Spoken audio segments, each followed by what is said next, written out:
Damai sejahtera Allah yang melampaui segala akal, itulah yang menguasai hati dan pikiran saudara di dalam Kristus Yesus Tuhan kita. Amin. Jemaat yang dikasihi Kristus, selamat hari Minggu. Kiranya sukacita dan damai sejahtera dari Tuhan melimpah atas kehidupan saudara.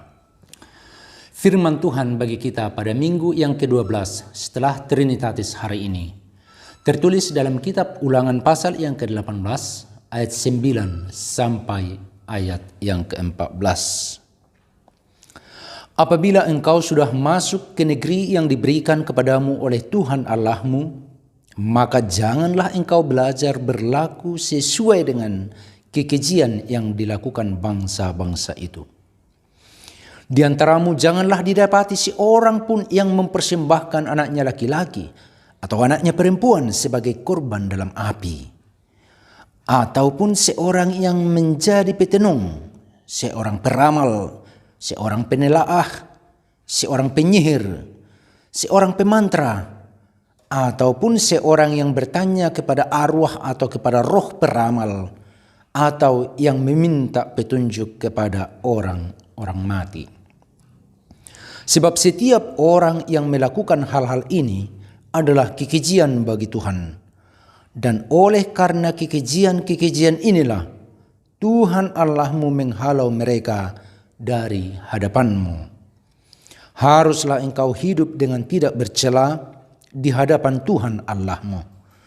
Sebab bangsa-bangsa yang daerahnya akan kau duduki ini mendengarkan kepada peramal atau petenung, tetapi engkau ini tidak diizinkan Tuhan Allahmu melakukan yang demikian. Demikian pembacaan firman Tuhan. Saudara yang terkasih dalam Kristus Yesus, kuasa kegelapan itu nyata. Kekuatan roh jahat benar-benar ada.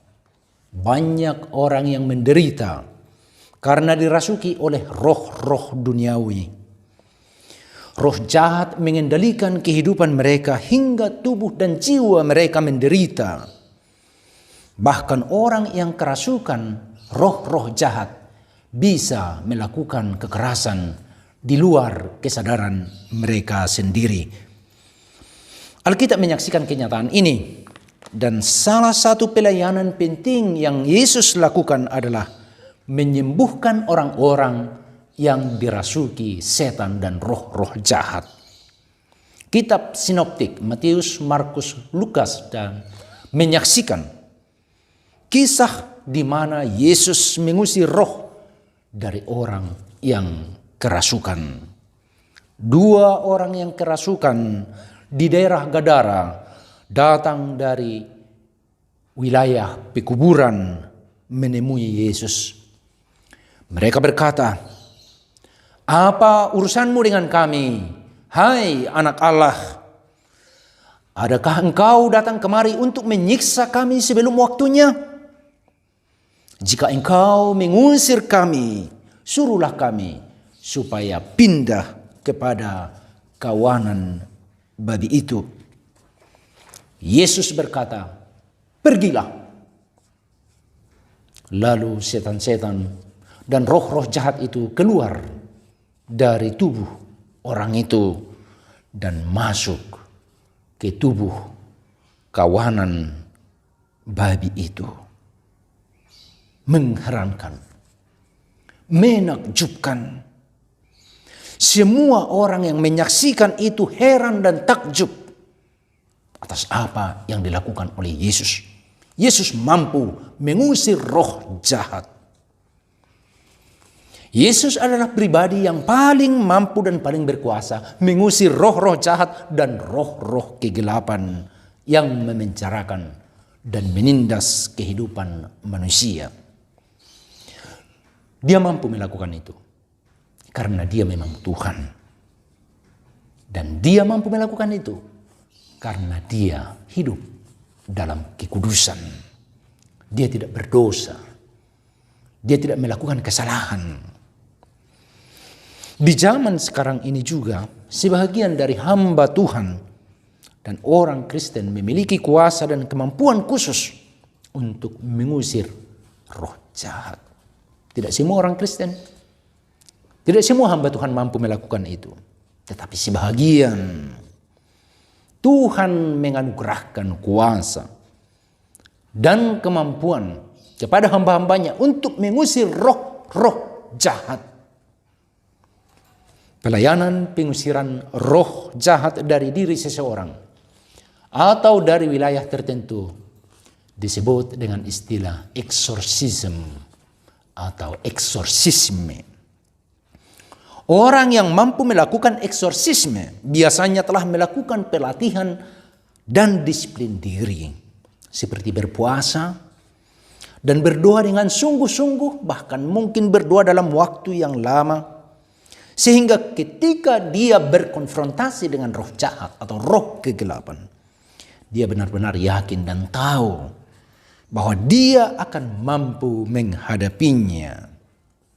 Dalam kekristenan, kita yakini bahwa sumber kuasa untuk melawan kuasa-kuasa kegelapan dan roh-roh jahat itu berasal dari firman Tuhan. Sama seperti Yesus yang mampu mengusir roh jahat, demikian juga Tuhan memperlengkapi hamba-hambanya untuk mengusir roh jahat dan kuasa-kuasa kegelapan. Karena itu, hanya dengan mengandalkan kuasa Tuhanlah kita mampu mengusir roh-roh jahat dan kuasa kegelapan dari hidup kita dan dari orang lain. Di zaman yang maju dan modern ini, banyak roh-roh yang mondar-mandir seperti singa yang kelaparan yang siap sedia menerkam mangsanya. Bentuk dan cara kerjanya beragam. Ada roh jahat yang mengambil rupa seperti domba yang nampak tulus dan lugu. Namun kenyataannya dia adalah serigala yang sangat berbahaya dan sadis. Dia siap menerkam. Karena itu kita harus waspada. Namun kita tidak perlu takut dan khawatir. Kita harus waspada. Namun kita tidak perlu takut dan khawatir. Karena jika Tuhan beserta kita, tidak ada kekuatan atau kuasa apapun, kuasa kegelapan apapun yang mampu menyentuh kita. Bahkan jika kita mau setia dan taat kepada Tuhan dan berani mengandalkan kuasanya, kita pasti mampu mengalahkan roh jahat dan kuasa kegelapan. Menjadi orang yang mampu mengusir roh jahat tidak mungkin bersahabat dengan roh jahat. Menjadi orang yang mampu melawan kuasa kegelapan tidak mungkin melakukan perbuatan-perbuatan kegelapan. Menjadi orang yang mampu menegakkan keadilan tidak mungkin melakukan ketidakadilan. Menjadi pembawa damai tidak mungkin itu dilakukan oleh orang yang suka bikin gaduh dan perselisihan. Menjadi orang yang mampu memberantas korupsi tidak mungkinlah pelaku korupsi. Benar yang dikatakan oleh tokoh gereja, teolog Profesor Dr. Sultan Hutagalung, mantan sekretaris jenderal GKPI, beberapa dekade yang lalu dengan istilahnya yang terkenal 4K. 4K, korupsi tidak bisa dikoreksi oleh korektor-korektor yang sekaligus juga koruptor. Demikianlah nasihat firman Tuhan kepada umat Israel yang segera akan memasuki tanah perjanjian, tanah yang penuh dengan aliran susu dan madu. Setelah mengembara selama hampir 40 tahun di padang gurun, mereka segera akan memasuki tanah yang akan menjadi milik pusaka mereka turun-temurun. Namun, sebelum mereka menginjakkan kaki di tanah itu, Tuhan mengingatkan mereka supaya benar-benar mempersiapkan diri. Mereka harus siap hidup sebagai umat Tuhan, supaya mereka jangan sampai tercemar dan terkontaminasi dengan hidup masyarakat setempat yang tidak mengenal Tuhan Allah Yahweh.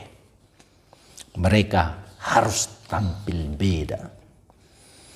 Jika dalam bahasa Batak ada ungkapan si daput solup do naro, itu tidak berlaku kali ini bagi umat Israel yang akan memasuki tanah perjanjian. Mereka harus beda dari bangsa yang menduduki tanah itu. Bahkan mereka tidak boleh mengikuti cara dan tradisi ritus yang dilakukan oleh bangsa yang ada di sana. Karena mereka adalah bangsa yang tidak mengenal Tuhan Allah. Bangsa yang melakukan kekejian di hadapan Tuhan. Firman Tuhan mengatakan, janganlah engkau belajar berlaku sesuai dengan kekejian yang dilakukan bangsa-bangsa ini. Kekejian apakah rupanya yang dilakukan oleh bangsa yang diam di tanah itu? Ada berbagai praktek yang mereka lakukan, yang menjadi kebiasaan mereka. Termasuk diantaranya mempersembahkan anak laki-laki atau anak perempuan sebagai kurban. Sangat sadis ya. Tetapi di suku lain seperti Aztek, praktik seperti ini terkenal dahulu bagi suku Aztek di daratan Meksiko. Pada saat-saat tertentu mereka mau mempersembahkan anaknya untuk menyenangkan hati para dewa.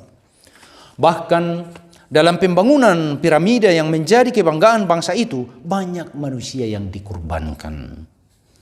Praktek seperti ini adalah kesesatan.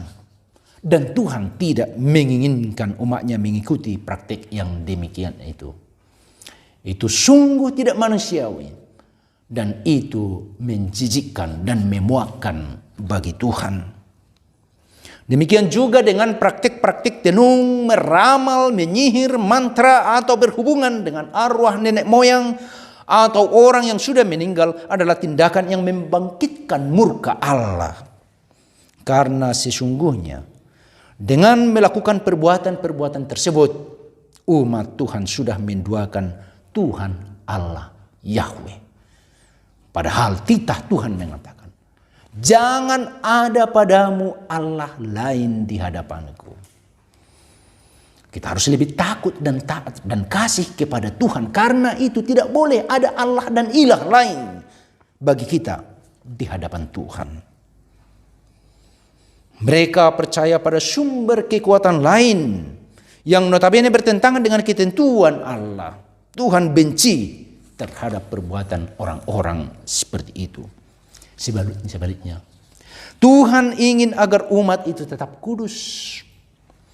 Jika mereka kudus, kuasa Tuhan akan melindungi mereka. Dan mereka akan menjadi orang-orang yang tangguh dan berkuasa. Dan hidup mereka akan terberkati turun-temurun. Haruslah engkau hidup dengan tidak bercela di hadapan Tuhan Allahmu. Demikian seruan firman Tuhan. Saudaraku yang terkasih, apakah kuasa kegelapan masih ada di zaman ini? Tentunya masih ada. Dan masih banyak. Masih banyak berseliweran di mana-mana.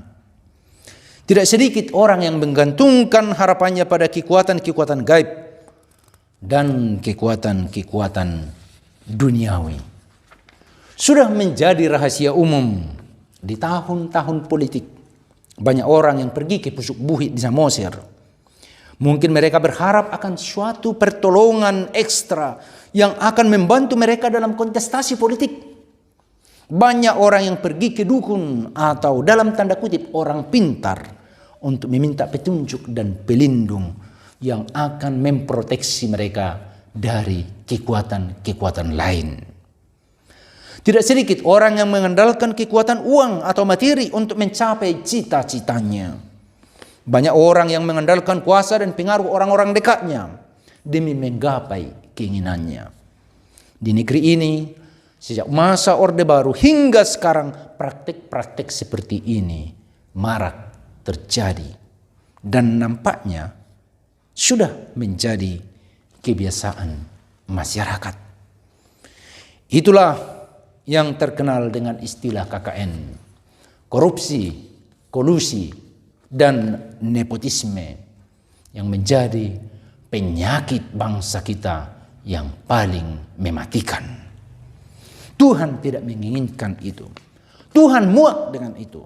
Tuhan menganggap itu sebagai satu kekejian. Itu adalah kekejian yang memuakkan Tuhan. Tuhan benci dan muak dengan perbuatan seperti itu. Karena itu Tuhan tidak akan memberkati langkah mereka dan apapun yang mereka lakukan. Cepat atau lambat murka dan hukuman Tuhan turun atas orang-orang yang berlaku keji dan memuakkan itu.